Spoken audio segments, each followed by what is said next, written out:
देखिए साहब, सरकार जानती है कि महाराष्ट्र के अंदर जो हरकतें हो रही है वो सरकार द्वारा ही चलाई जा रही है। पुलिस का कैसे इस्तेमाल किया जा रहा है, बहुत दुर्भाग्य के साथ ये कहना पड़ रहा है।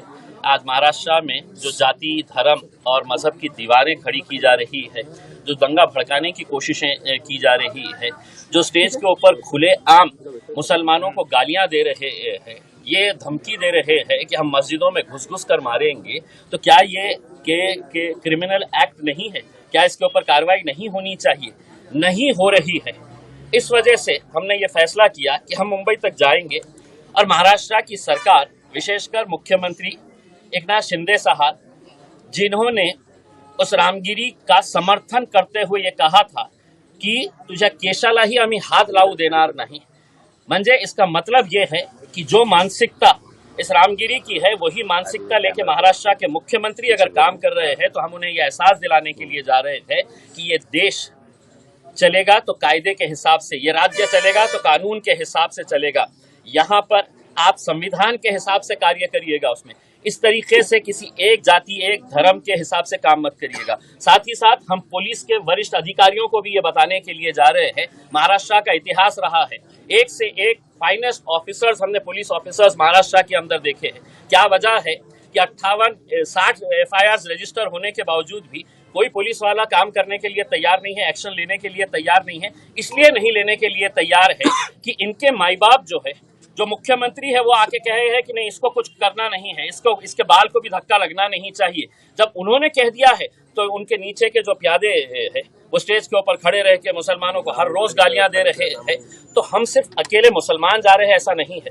मैं आपको ये बताऊं कि हमारे हिंदू समाज के एक हमारे भाई और बहन ने, उन्होंने 100 गाड़ियां इसके अंदर शामिल कराए हैं, अपने पैसों से उन्होंने 100 गाड़ियां इसके अंदर शामिल करवाए हैं, और सिर्फ उन्होंने ये कहकर करवाए हैं कि महाराष्ट्र के अंदर जो चल रहा है वो कायदे, कानून, संविधान के हिसाब से नहीं चल रहा है।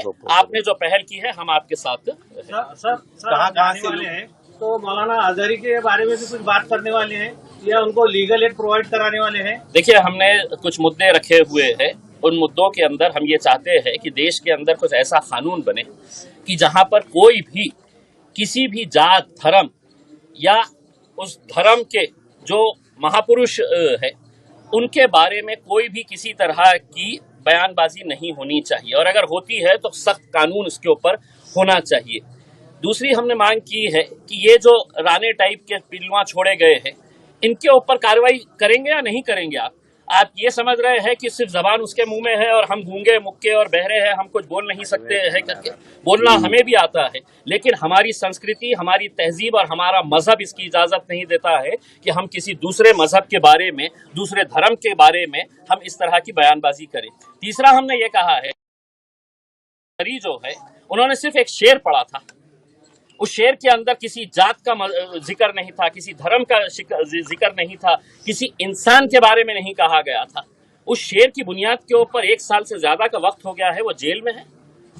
तो क्या इस तरह का कानून चलता रहेगा साहब कि जिसको जो बोलने की इजाजत हमने दिए है, तुम बोलो, हम कुछ नहीं करेंगे, और खास लोगों ने अगर जरा से अभी कुछ कर दे, हम मुंह भी कर दे ले, तो हमारे पीछे पड़ जाएंगे, और वो खुलेआम नंगा नाच कर रहे हैं, उसके ऊपर कोई कार्रवाई नहीं करेंगे। तो हम चले हैं मुंबई की तरफ, जाके हो तो संविधान देंगे, उन्हें याद दिलाएंगे कि साहब इससे कब देश चलेगा। कहाँ से लोग आपकी रैली में तब मुझे नहीं पता है, लेकिन मैंने पहली मर्तबा ये कहा था कि महाराष्ट्र के इतिहास के अंदर इतनी बड़ी रैली नहीं होगी करके।